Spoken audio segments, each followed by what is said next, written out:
SIR প্রক্রিয়াকে সামনে রেখে বিজেপির পক্ষ থেকে 7 নম্বর ফর্ম জমা করতে যাওয়ার সময় এসআইআর কেন্দ্রের সামনে তৃণমূল ও বিজেপির মধ্যে তুমুল উত্তেজনা, ধস্তাধস্তি ও মারধরের অভিযোগ উঠল আসানসোল দক্ষিণ বিধানসভার এসআইআর কেন্দ্রের সামনে।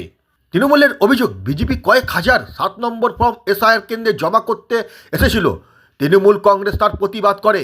তৃণমূল কর্মীদেরকে মারধর করা হয় বলে অভিযোগও করে।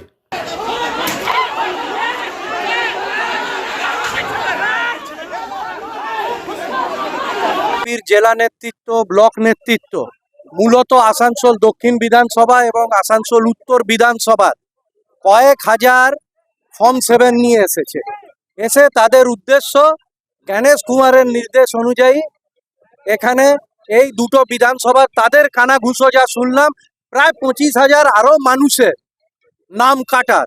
এবং আমাদের বক্তব্য হচ্ছে ইন্ডিভিজুয়াল কেউ ফর্ম আনেনি, তাদের যদি কোনো এই ধরনের বক্তব্য থাকে সেটা থ্রু বিএলও তাদের জানানো উচিত, বা তাদের দলের যারা বিএলএ আছে তারা জানাবেন।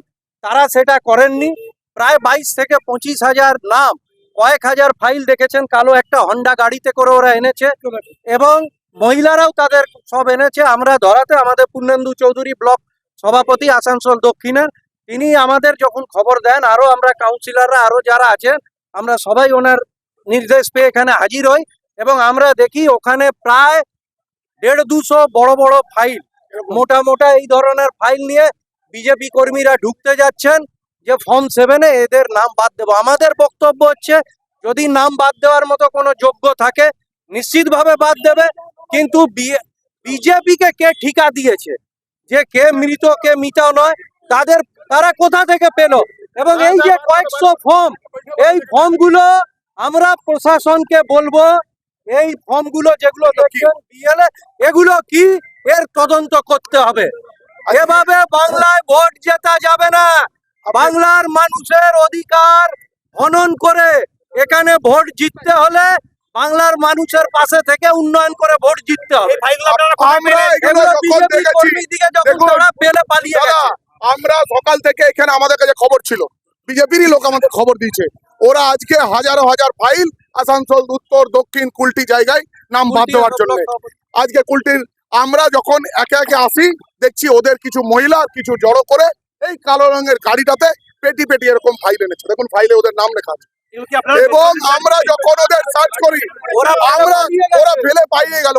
আমরা যখন সার্চ করি যে এর জন্য প্রত্যেক বিএলও আছে, প্রত্যেক দলের বিএলএ 2 আছে, আপনারা ওইখানে কেন না বলে এইভাবে একত্রিত ভাবে আজ লাস্ট দিনে আপনাদেরকে ঠিক আসলো যে আপনি আমার ভোটার নাম বাদ দিতে এসছেন কেন? একজন আসুক, তার পরিবারের নাম বাদ দেবে দরকার হলে। তাহলে বিএলও সরকার প্রশাসন ফেল, আজকে গণেশ কুমার ফেল, বিজেপি সক্রিয়, ওরা এক রাতে জেনে গেল এতগুলো ভোটার মৃত। আজকে এই গাড়ি সার্চ করলে মিনিমাম 50,000 ভোটার এরকম ফর্ম পাবেন। ঘটনার পরে তুমুল উত্তেজনা ছড়িয়ে পড়ে এসডিও অফিসের সন্নিকট এলাকায়। ঘটনাস্থলে পৌঁছায় বিজেপি বিধায়িকা অগ্নিমিত্রা পাল সহ বিজেপি জেলা নেতৃত্ব। দুপক্ষের মধ্যে শুরু হয় তুমুল বচসা ও ধাক্কি। পরিস্থিতি সামাল দিতে হিমশিম খেতে হয় পুলিশকে। অপরদিকে বিধায়িকা অগ্নিমিত্রা পাল বলেন, শুধু আসানসোল দক্ষিণ নয়, সারা পশ্চিমবঙ্গে এটা চলছে। সুতরাং আমরা ফর্ম 7 জমা দেব। কিভাবে ইলেকশন হবে দেখে নিন। এই অবস্থায় কিভাবে এসআইআর হবে? মমতা ব্যানার্জি এসআইআরকে থামাবার চেষ্টা করছে। আমরা ফর্ম 7 দেব। এবার ফর্ম 7 যেগুলো জ্বালিয়ে দিল, ছিঁড়ে দিল, সেগুলো কি করা হবে? ইসিআই তার জবাব দিক। মমতা ব্যানার্জি চাইছেন এসআইআর না হোক, কারণ এই 15 বছর ধরে যে রোহিঙ্গা বাংলাদেশি ডাবল ভোটারদের দিয়ে উনি জিতে এসেছেন, তাদের নামগুলো তো বাদ যাবে, এবার বাদ যাচ্ছে। সেটাই ওনার সহ্য হচ্ছে না। উনি যুব সমাজকে মানে উত্তপ্ত করে, ইনস্টিগেট করে রাস্তায় নামাচ্ছেন। তো চিৎকার করলে, গায়ে মারধর করলে তো হবে না, তাই না? লজিক্যালি করতে হবে। আপনাদের অসুবিধাটা কোথায়? ইলেকশন কমিশনকে জানান, আদালতে যান।